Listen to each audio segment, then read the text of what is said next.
안녕하세요. 저는 70대 초반의 여성으로 아들 셋을 두고 있어요. 아들 셋을 모두 출가시켰으니 며느리도 셋이죠. 저는 젊은 시절 남편을 잃고 혼자 힘으로 아들 셋을 키웠어요. 처음에는 먹고 사는 일에 바빴죠. 먹을 거 안 먹고 입을 거 안 입고 그렇게 해서 종잣돈 모인 걸로 여기저기 투자를 좀 했죠. 제가 물건을 잘 판단해서 그런지 운이 좋았는지 투자하는 데마다 일이 잘 풀렸어요. 그러다 보니 지금은 꽤 많은 부동산과 현금을 가지고 있죠. 같은 환경에서 키웠지만 아들들은 지금 형편이 모두 다르답니다. 우선 첫째네는 아들이 아주 큰 회사는 아니지만 박봉은 아니어서 형편이 그럭저럭한 상태였어요.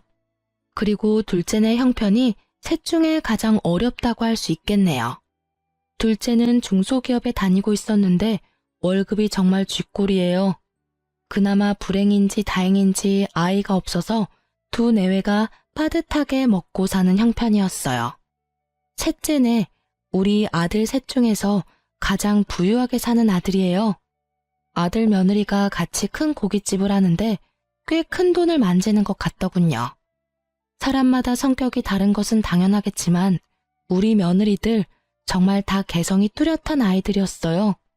우선 맏며느리는 제가 보기엔 정말 맏며느리다웠답니다. 가장 경우에 밝았고 아래 동서들을 나름대로 컨트롤하려고 노력했죠. 둘째 며느리는 뭐랄까 참 착한 아이예요.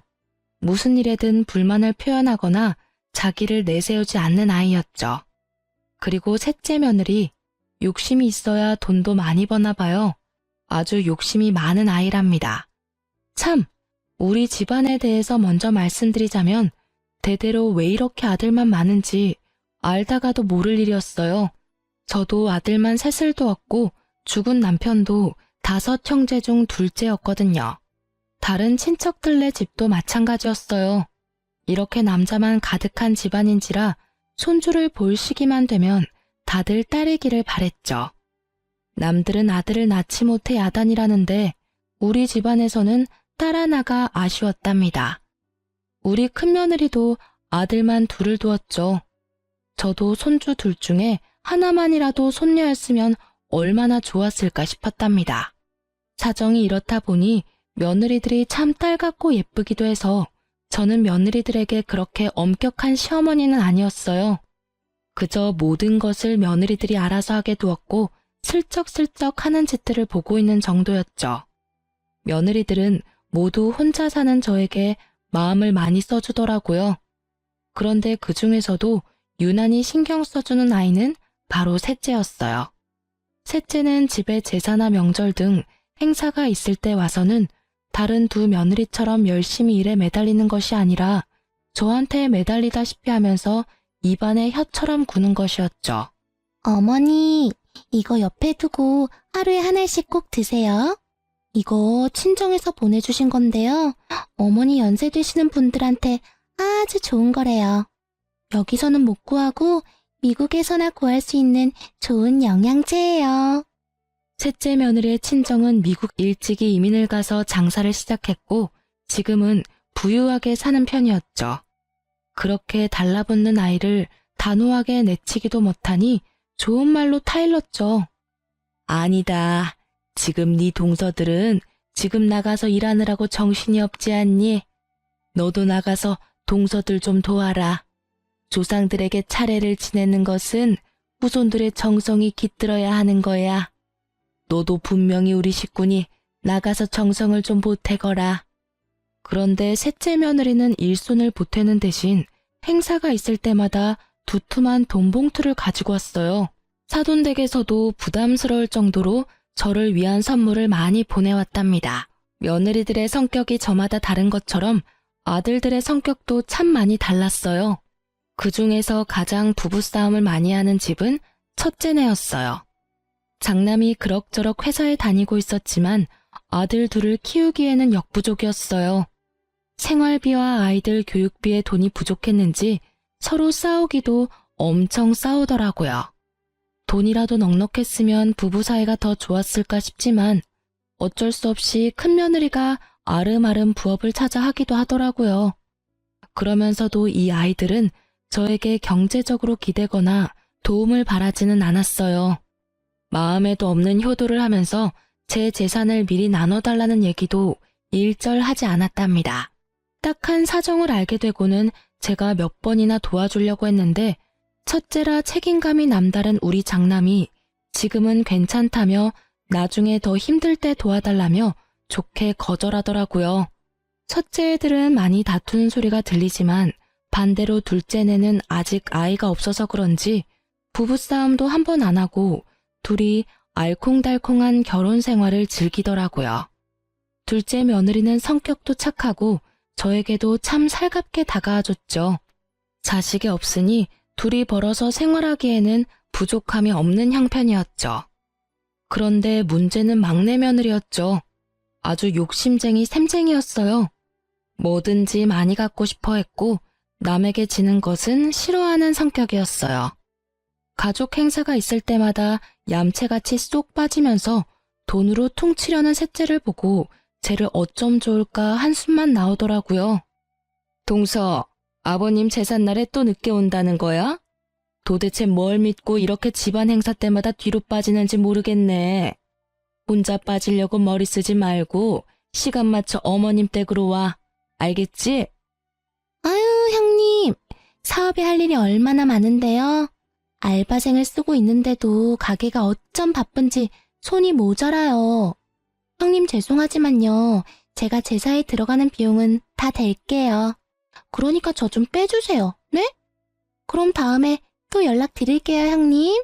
큰며느리가 며칠 앞으로 다가온 남편의 제사 문제를 의논하러 집에 왔다가 막내 며느리와 하는 통화 소리를 엿듣게 되었죠.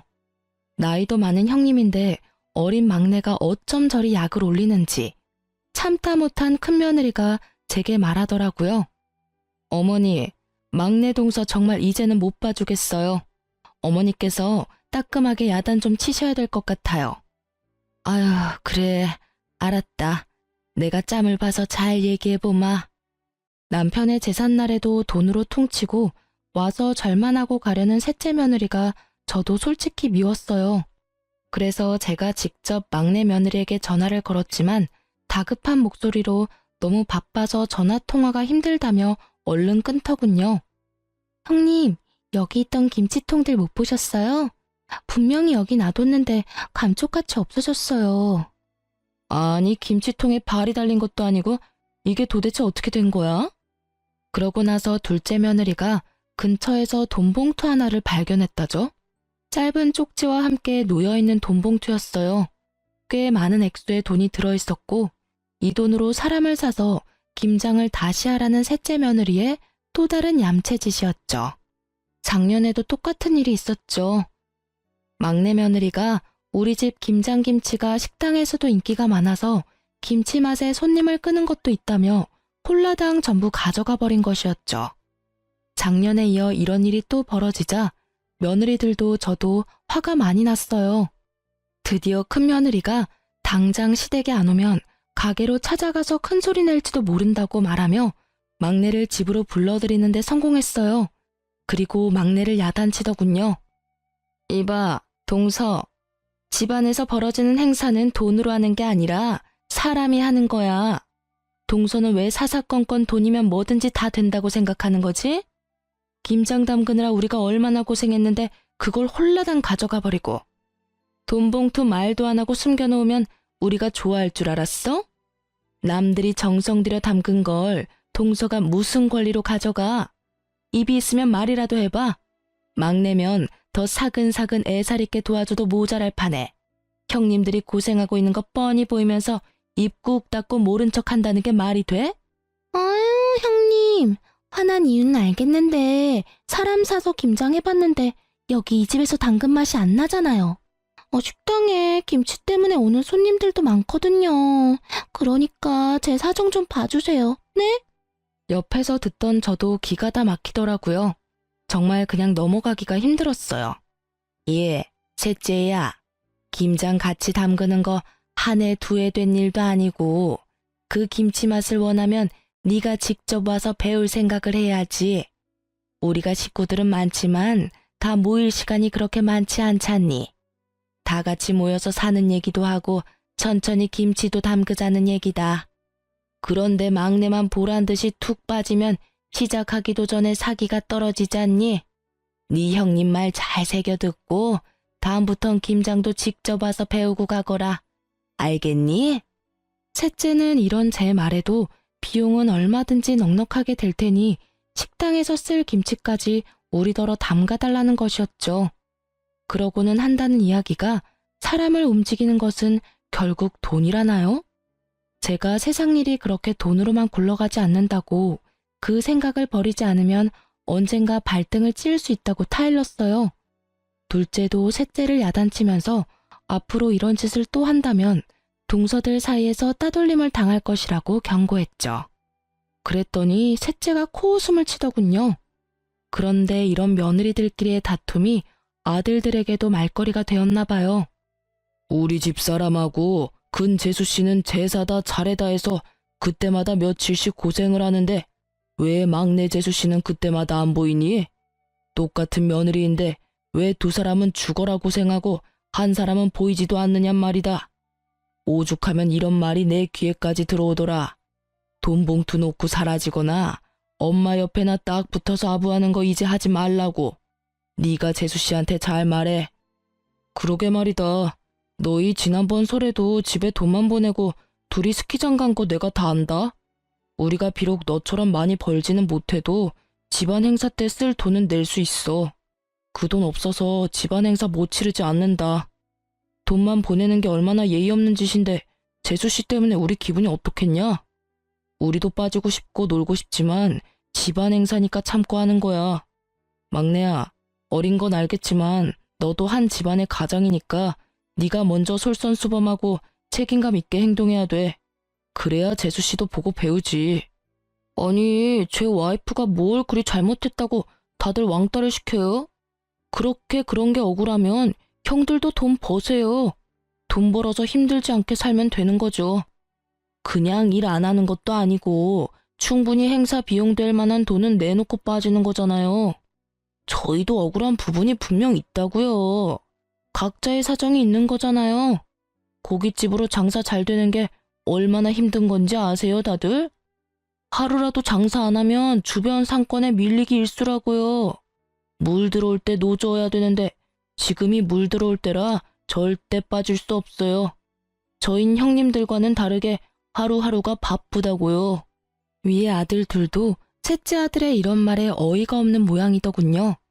저 역시 평상시에 아이들의 다툼에 그다지 끼어드는 편이 아니었고 셋째 아들에게 제 생각을 이야기해봤자 별 소용이 없겠다는 생각에 그냥 듣고만 있었어요.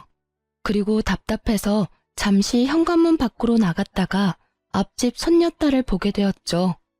명절날이나 다른 행사 때 우리 집은 그야말로 난장판이었어요.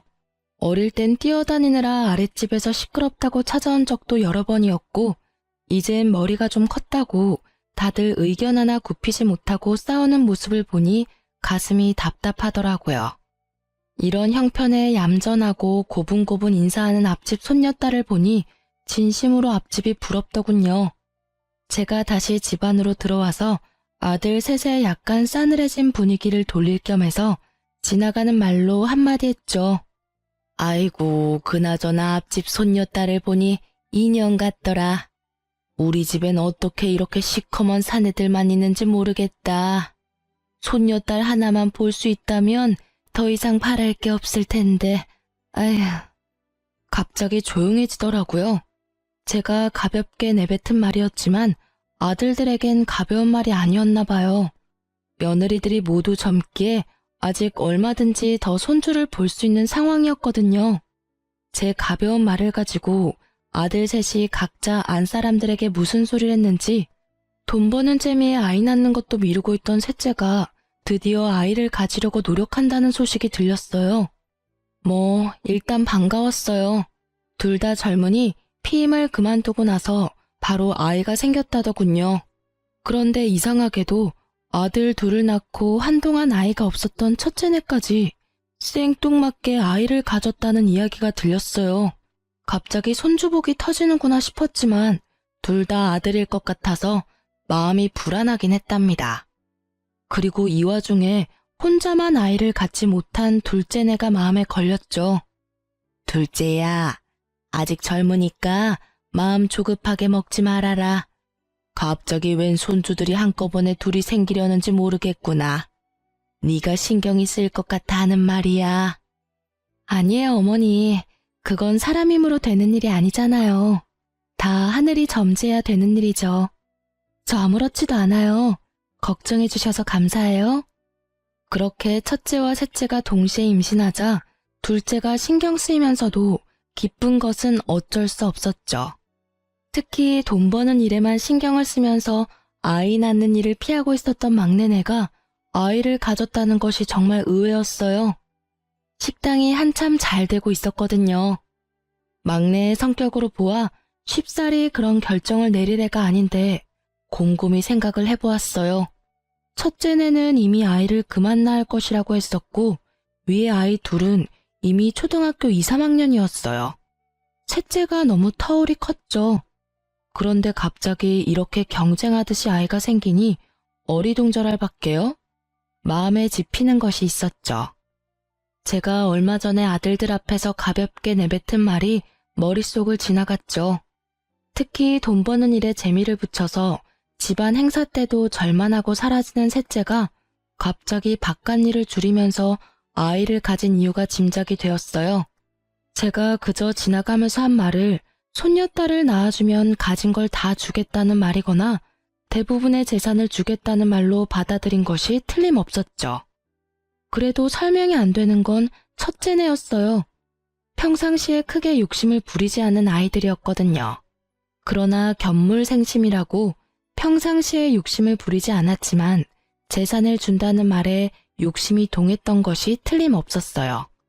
첫째네, 특히 큰 며느리, 너도 별 수 없구나 싶었답니다. 하지만 속으로만 짐작을 하고 아이들에게 내색을 하지는 않았어요. 재산 때문에 손녀를 낳아 효도를 하려는 자식들이 한심했지만 일단 임신 중인 아이들에게 나쁜 소리를 하고 싶지는 않았죠. 나중에 아이를 낳으면 한마디씩 해줄 생각이었어요.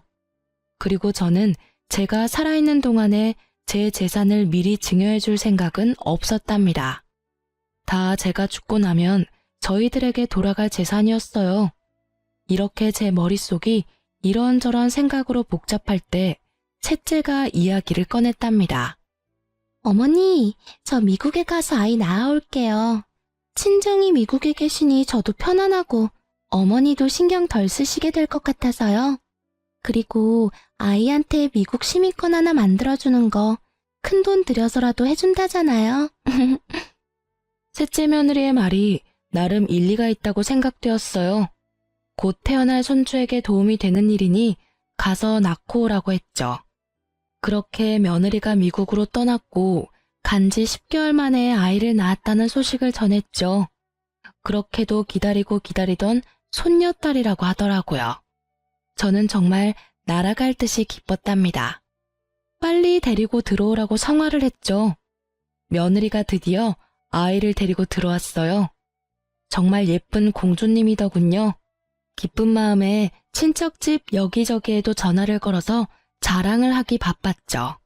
그리고 비슷한 시기에 임신을 했던 첫째도 아이를 낳았는데 역시나 또 아들이었어요. 큰며느리도 이제 저처럼 아들만 셋인 세 형제의 엄마가 되었죠. 막내 며느리는 갓난 딸아이를 데리고 제 옆에 찰싹 붙어서 더 이상 돈 벌러 나갈 생각도 않더라고요. 그래도 이쁜 손녀 얼굴 보니까 용서가 되더라고요. 아이고, 우리 공주님, 누굴 닮아서 이렇게 예쁠꼬.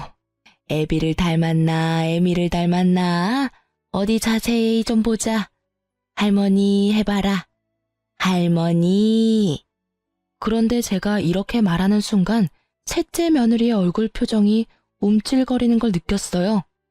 눈은 손녀를 향해 있었지만 곁눈질로 살펴보니 며느리 얼굴이 약간 창백해지더니 살짝 떨리는 손을 얼른 뒤로 감추더군요. 별일 아니라면 별일 아니었겠지만 뭔가 숨기는 걸 들킨 사람의 반응이었답니다. 내내 제 머릿속을 떠나지 않았고 곰곰이 돌이켜봤죠. 예전 막내가 매번 친정에서만 보살핌을 받길래 사돈께 고마워서 몇 번 전화를 했었거든요. 그런데 전화를 할 때마다 며느리는 집에 없다고 하더라고요. 순산을 위해 운동하러 나갔다는 것이었어요. 그리고 제 느낌인지는 모르지만 사돈 댁에서는 제 전화를 받는 게 어딘가 불편한 것 같더라고요. 피하는 느낌도 들었지만 그때는 그저 사돈이라는 관계가 어려운 관계니 자주 통화하기 불편해서 그런가 보다 했었죠. 지금 생각하니 사돈의 그 불편하다는 기색도 도가 지나친 것 같았어요. 며칠을 이런저런 생각으로 끙끙 앓고 있다가 가만히만 있어서는 안 되겠다는 생각이 들더군요. 뭔가 이상하다는 생각이 머릿속을 떠나지 않았기에 경찰에 오래 계시다가 퇴임한 제 친정의 사촌 오라버니에게 믿을 만한 곳을 하나 소개받았죠. 우선 며느리의 행적을 캐기로 결정하면서도 제가 며느리의 표정을 잘못 읽은 것이 아닐까, 괜한 일을 하는 것이 아닐까 하는 생각이 저를 착잡하게 만들었어요. 소개받은 곳에서는 우선 아이와 아들의 친자 검사를 의뢰하겠다고 하더군요. TV에서 본 것이지만 요즘은 머리카락, 하다못해 쓰던 칫솔이라도 가져다 주면 친자 관계 검사를 해준다는 것은 들어서 알고 있었어요. 그래서 며느리가 아이를 데리고 왔을 때 아이의 머리카락을 몰래 모아두었죠. 그리고 아들의 머리카락도 어렵게 모았답니다. 그렇게 해서 친자 검사가 진행되었고 결과는 충격적이었어요. 손녀가 우리 아들의 친자 관계가 아니라는 것이었죠. 우선 며느리의 불륜을 의심할 수밖에 없었답니다. 저는 충격에 며칠 동안 식음을 전폐하다가 우선 며느리를 불러 직접 물어봐야겠다고 생각했죠. 아무것도 모르는 막내 내외가 아이를 안고 집으로 들어서더군요. 그런 셋째 앞에 제가 그 검사의 결과지를 내밀었죠. 막내 며느리의 얼굴이 파랗게 질리면서 서 있을 힘도 없는지 그대로 주저앉아 버렸죠. 도대체 왜 이런 일을 저지른 거냐? 막내 너 솔직히 풀어보거라. 저 아이가 네가 밖에서 딴짓을 해서 낳은 아이가 맞느냔 말이야. 아들, 넌 왜 놀라지 않는 거니? 설마 너도 알고 있는 사실이니? 빨리 말해보거라. 우리 핏줄도 아닌 아이를 왜 네가 키워주려 했냐는 말이다. 어머니, 저 다른 남자 만난 적 없어요. 그 점에선 저 결백해요. 어머니, 그것만은 믿어주세요. 그러면서 털어놓는 며느리의 얘기를 듣고는 더욱 놀라고 말았어요. 이 일을 계획하고 실천에 옮기도록 한 것이 다른 사람이 아닌 아들이라는 것이었죠. 사실을 따져 물었어요. 아들이 아무 말 없이 바닥을 보고 있더군요. 그리고 흥신소에서는 또 새로운 소식을 알려왔어요. 며느리가 임신을 하고 출산을 하기까지 미국에 있었다는 것이 거짓이었다죠. 그 기간 동안에 며느리의 출입국 기록이 없다는 것이었어요. 귀신에 홀린 것 같다는 생각이 들더군요. 여기까지 듣자 눈앞이 캄캄해지면서 다리에 힘이 다 풀렸어요. 그러니까 임신하지도 않은 아이를 임신했다고 했고 당연히 국내에서 출산을 할 수가 없으니 원정 출산을 하겠다고 한 거였어요. 막내 며느리가 국내 어딘가에 아주 교묘하게 숨어버리고 10개월이 지나기를 기다리면서 그 사이에 아이의 입양을 추진한 것이었죠. 그러니까 결국 셋째가 손녀딸이라고 데려온 아이는 입양하라는 결론이었어요. 결국 제가 지나가면서 한 말을 가지고 저희들끼리 오해를 해서 빚어진 참담한 효도 경쟁의 결과였죠.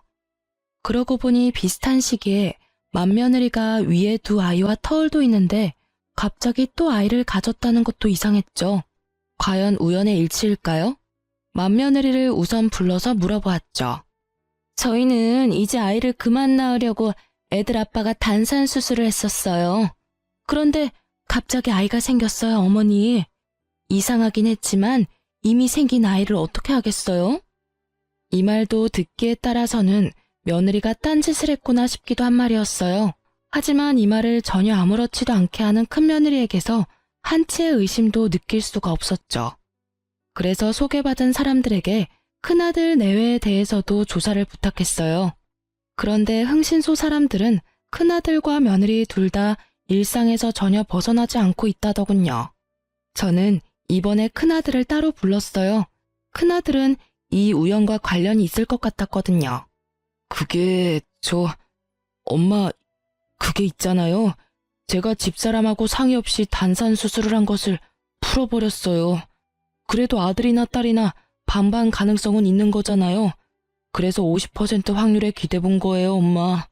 잘못했어요. 엄마, 제가 진짜 잘못했어요. 이 말을 듣고 저는 정말 큰아들이 한심해서 한숨이 저절로 나왔답니다. 아이는 부부가 합의해서 낳는 거지 어떻게 한쪽이 일방적으로 아이를 갖게 한다더냐.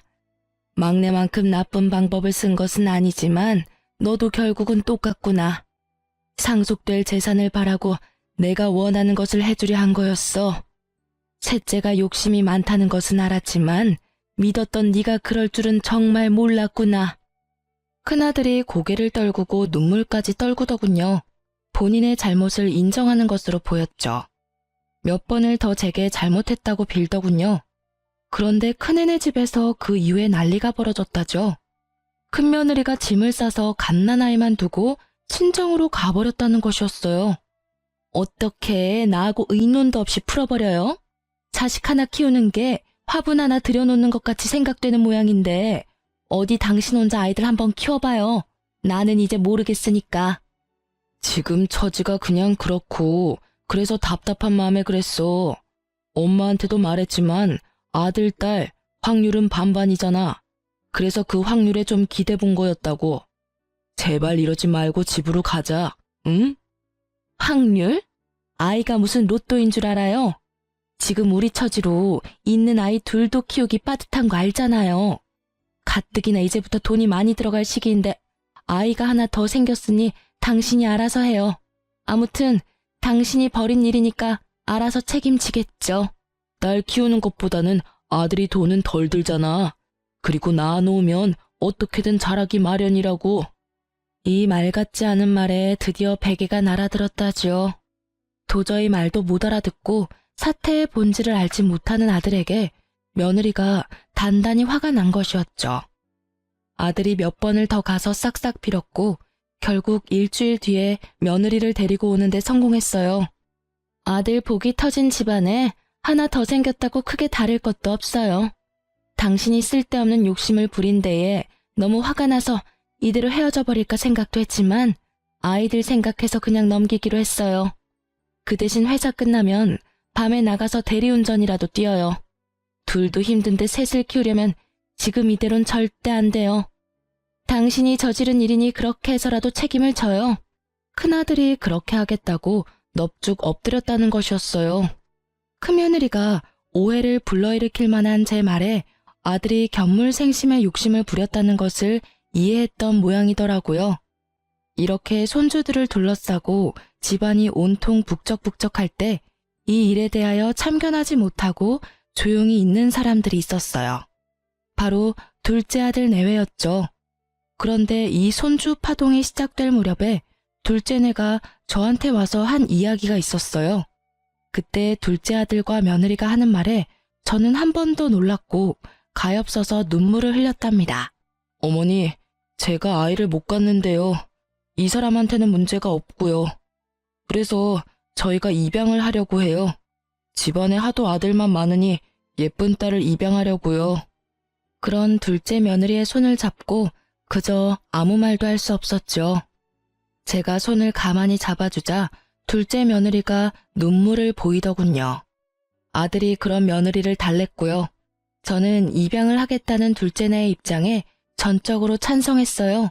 사태의 내막을 알게 된 저는 막내 아들과 며느리에 대해서 화가 날 대로 났어요. 낳지도 않은 아이를 낳았다고 저를 속이고 사돈집까지 그 일에 모두 가담했다는 데에는 정말 참을 수가 없었죠. 저는 아이들 6을 모두 불러 모았어요. 우선 셋째, 내 말을 잘 들어라. 입양한 아이도 분명히 네 아이다. 입양을 갈 처지가 되었다면 그것은 이미 부모로부터 한번 버림받은 거야. 그 아이를 너희가 데려오지 않았다면 어쩌면 더 좋은 곳으로 가게 됐을지도 모른다. 그 책임은 분명히 너희들이 져라. 그 애를 잘 키우도록 해. 셋째네가 그런데 대답이 없더군요.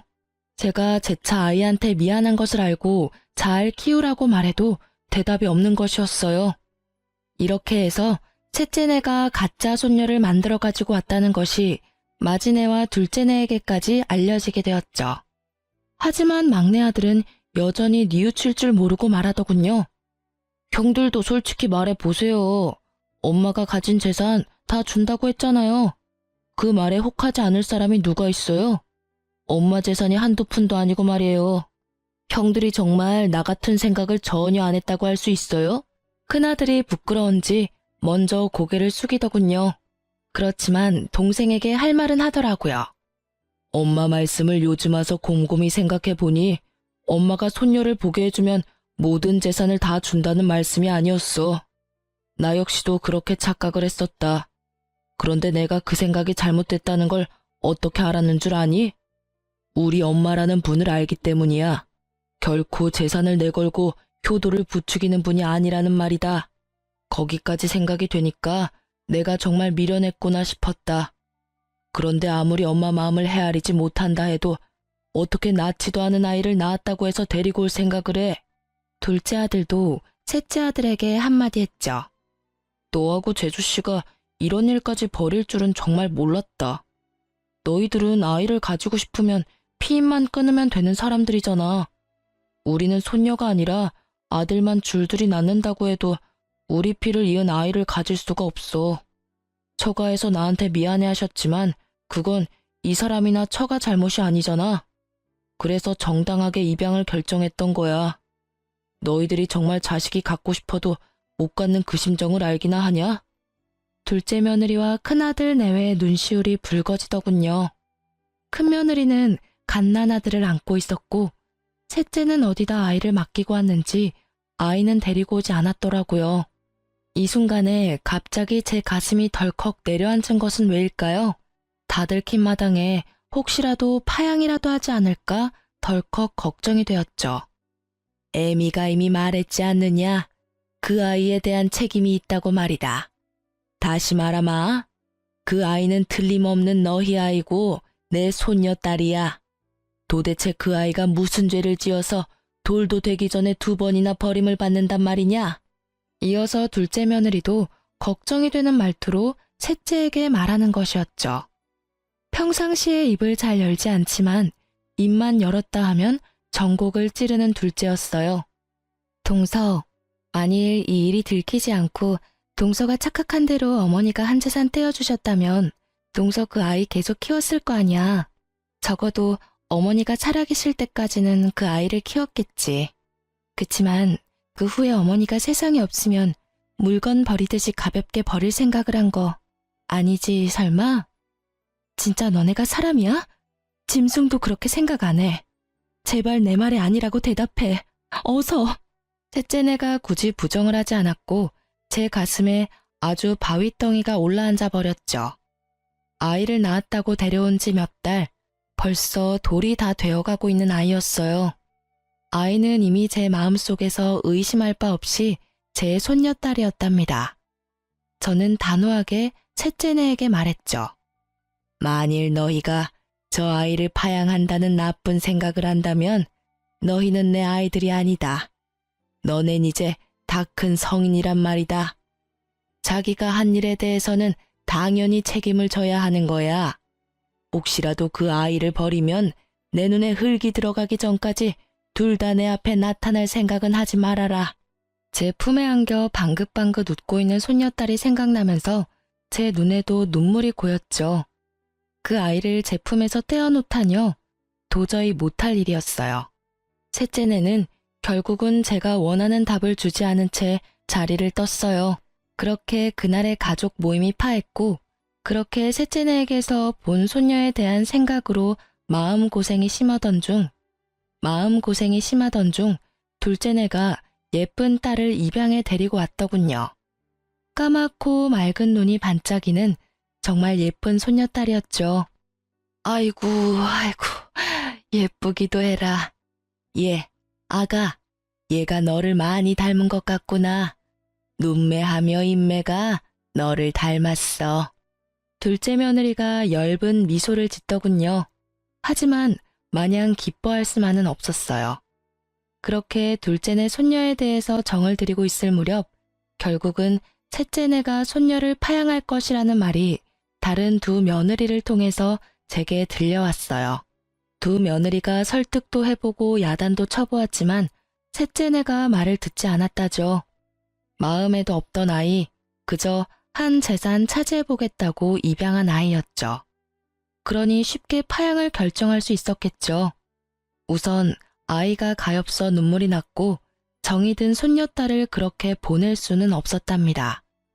그런데 어느 날 둘째 며느리가 저를 찾아와서 의외의 말을 하는 것이었죠. 어머니, 지금 많이 힘드시죠? 걱정 마세요.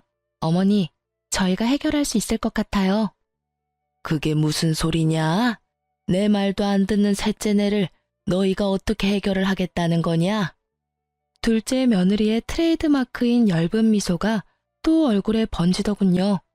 그리고 며칠 후에 저에게 다시 찾아와서 막내 동서와 이야기가 잘 됐다며 상황을 설명하더라고요.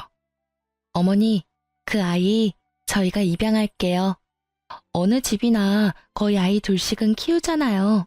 저희가 형편이 빠듯하긴 하지만 애아빠가 투잡을 뛰어서라도 아이 둘은 키워내겠다고 했어요. 이미 우리 집안 딸인데 어디 딴 데로 보낼 수는 없잖아요.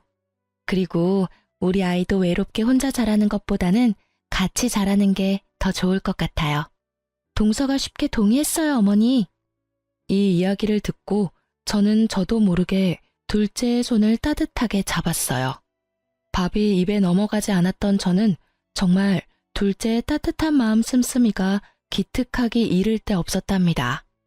그러나 저는 둘째가 그 아이를 새로 입양하기보다는 여전히 셋째네가 그 아이를 버리지 않기를 더 바랬어요. 하지만 셋째네는 제 기대를 저버리고 말았죠. 네가 결국 못할 짓을 하는구나. 나는 너같이 비인간적인 아들을 낳은 적이 없어. 어릴 때 비록 어렵게 키우면서도 그렇게 가르친 적도 없고. 그건 자기 자식을 버리는 거하고 똑같은 거야. 그걸 도대체 모르겠다는 거냐? 지금 그 갓난쟁이를 바라보는 셋째 며느리의 눈빛은 어디 남의 집 아이를 잠시 데려와서 돌봐주는 것 같았어요. 혹시나 한 번 더 버려질까봐 급한 마음에 일단 제가 데려와서 돌보았고 곧 둘째네가 아이를 데리러 왔어요. 아이를 받아 조심스럽게 품에 안는데 둘째의 따스한 마음이 느껴졌답니다. 두 손녀딸을 나란히 뉘어놓고 바라보았죠. 하마터면 버려질 뻔했던 셋째네 아이가 다시 우리 집 아이가 된 것이 너무나 다행이었고 둘째네에 대한 고마움에 마음이 울컥하더군요. 너무나 기가 막히게도 아이를 낳을 수 없는 둘째에게 갑자기 아이가 둘씩이나 생긴 거였어요. 그것도 우리 집안에서 눈 씻고 찾아볼 애도 없는 예쁜 딸이 말이에요. 저는 경고한 대로 정말 셋째네를 집안에 들이지 않았어요. 막내가 철없이 저한테 전화를 해서 따지더군요. 엄마, 아이를 입양했다가 파양하는 것은 부모의 자유잖아요. 그것 때문에 우리한테 문도 열어주시지 않는 건 엄마가 너무 하시는 거예요. 자유? 자유라고? 피치 못할 이유로 파양을 하는 경우도 물론 있을 수 있지. 하지만 너희들은 적어도 입양을 할 때부터 그 이유가 순수하지 않았다. 그저 내가 가진 재산을 물려받을 도구로 그 아이를 선택했던 거 아니냐? 그리고 파양을 하려는 이유도 피치 못한 게 아니야. 이런 것도 너희들은 자유라고 하는 거냐? 그건 자유가 아니라 한 아이의 인생을 마구 쥐고 흔드는 짐승 같은 짓이라고 하는 거야. 결국 서류까지 다 정리가 되어서 아이가 정식으로 둘째네 아이가 되었답니다. 고맙다. 네가 우리 집안의 소원을 풀어주었구나. 정말 미안하고 고맙다, 아가. 제 평생에 아이는 없을 줄 알았는데 하나가 생기니 하나가 또 생기네요. 이 아이 둘은 제 가슴으로 낳은 아이예요. 잘 키울게요, 어머니. 제가 계속 셋째네를 외면하며 안 보려 하니까 셋째 아들이 별 희한한 말을 입에 담더군요. 제가 죽고 나서 두 형에게만 상속이 된다면 소송을 불사할 거라고 말이죠. 저는 이 말에 셋째 아들에 대해서 정말 머리끝까지 화가 치밀었답니다. 세상 일이라는 것이 참 희한하다는 생각이 들더군요. 집안에서 그토록 보고 싶어 하던 손녀딸을 아이를 낳을 수 없는 둘째가 둘이나 안겨준 셈이 되었으니 말이에요. 아이를 낳을 수 없다는 진단을 받았을 때 그 여린 것의 마음이 어땠을지 짐작이 가더군요. 세내에서 늦게 본 아들과 입양한 손녀 둘. 이 아이들이 무럭무럭 자랐어요. 큰아들은 정말 대리운전까지 하면서 셋이나 되어버린 아이들을 키우려 무단히 노력하고 있죠. 그리고 둘째네, 아이 둘을 키울 형편이 아니었어요. 며느리도 직장을 알아보아 취직을 했답니다. 아이 둘은 저와 큰며느리가 돌아가며 봐주었어요. 저는 그런 둘째에게 제가 가지고 있는 현금의 일부를 증여해 주었답니다. 큰아들네에게도 조금씩 도움을 주고 있어요. 둘째네는 자신들의 힘으로 키워보겠다고 했지만 저는 어릴 때 엄마가 같이 있어주는 것이 아이들을 위해서 더 좋을 거라고 판단했어요. 그래서 직장에 나가지 말고 아이들에게만 신경을 쓰라고 굳이 아이들의 양육비로 돈을 주었죠. 그런데 그렇게 잘 나간다던 셋째 아들의 사업이 갑자기 전 세계적으로 유행한 감염성 질병 때문에 된소리를 맞았다는 말이 들리더군요. 우리 셋째네뿐만 아니라 사람들이 모여야 장사가 되는 사업 특성상 자영업자들의 생계가 모두 막막한 지경에 처해버린 거죠. 그것은 미국의 사돈댁까지도 예외가 아니었다고 했어요. 심지어 제가 신경통 때문에 자주 가던 사우나까지 갈 수가 없게 되어버릴 정도였죠. 결국 셋째가 저에게 손을 벌리더군요. 큰 잘못을 저질렀지만 그래도 자식이라고 제 마음이 왜 흔들리지 않았겠어요. 하지만 여러 번 고심한 끝에 저는 셋째의 부탁을 들어주지 않기로 결정했어요. 아직 손녀딸 문제에 대해서 잘못했다는 기색이 없는 아이들이었죠. 그런 아이들에게 자신들의 노력도 없이 뭔가 생기는 것이 그 아이들을 위해서도 좋지 않다는 생각이 들더군요. 막내가 여러 번 도움을 청했지만 저는 식당 문을 닫고 나중에 포장마차부터 다시 시작하는 것까지 각오하라고 했어요. 그렇게 스스로의 힘으로 다시 일으켜보라고 했죠.